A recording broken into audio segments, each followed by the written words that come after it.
Ang pag-uusapan natin yung Marilaki, kung bakit sobrang daming aksidente, no? Kain muna ako. Dito tayo sa Marilaki Road.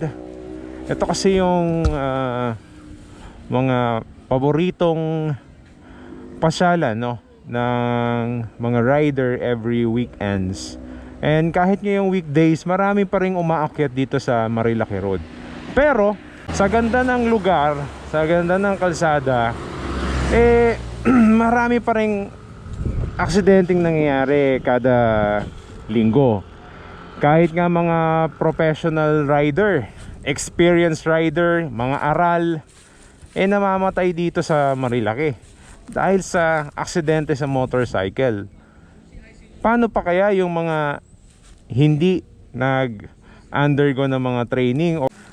So may posibilidad na magkaroon pa rin ng aksidente.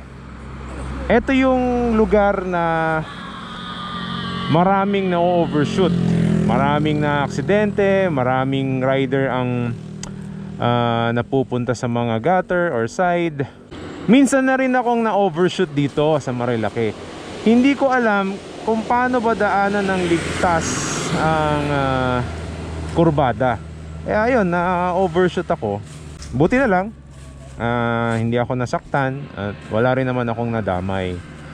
So, lesson learned. Pero hindi naman pwedeng laging sabihin natin is lesson learned. May mga pagkakamali talaga na merong nadadamay. So, yun yung mahirap, lalo na dito po sa lugar na to. So ayan, makikita nyo yung mga rider na kanya-kanyang pwesto, tumatambay. Kasi malamig dito. Malamig dito, tapos puro green, no? Nature, sariwang hangin, makakapag-isip ka ng kung ano-ano. Kaya perfect to na puntahan talaga. Yung mga curve na yon, bakit nga ba maraming na-aksidente dyan? So makikita mo naman yung surface, asphalt, malinis naman yung portion doon. For sure makapit yan, maganda naman yung pagkakalagay ng asphalt, pantay. Pero bakit maraming na-overshoot, maraming na-aksidente dito? Ito yung ilan lang sa mga cause ng aksidente dito sa Marilaki, kung bakit nagkakaroon ng aksidente, bakit nauuwi sa death o kamatayan yung mga rider na pumupunta dito. Para lang to sa akin, opinion ko lang to. Unang dahilan kung bakit nagkakaroon ng aksidente dito ay yung speed ng rider.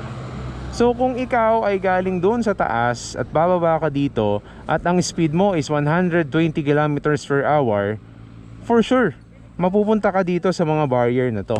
Mapupunta ka dyan sa mga puno na yan, dito sa mga nakapark na motor, mababangga mo yan.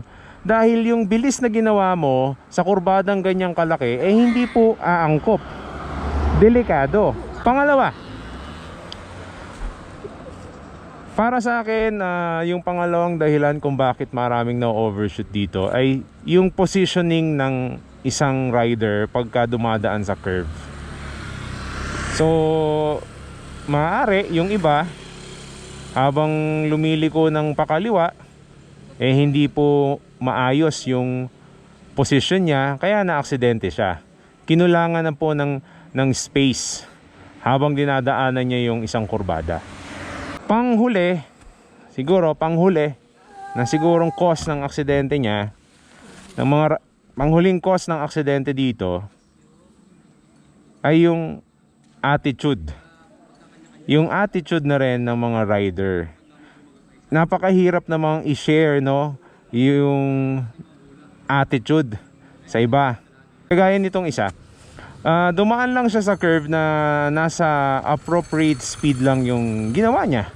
Pero kung ako yung may attitude na puro bilis lang, walang pag-iingat, for sure ma-aksidente ka talaga dyan. So yun siguro yung tatlo lang na example ko kung bakit maraming na-aksidente dito sa Marilaki Road. Napakaganda tong lugar na to. So babalik-balikan mo talaga. Sobrang daming masasarap na pagkain, sobrang daming mga restaurant, kainan na meron dito sa taas na babalik-balikan mo talaga. Yun yung importante. Brother, kapatid ka? Oy, order naman.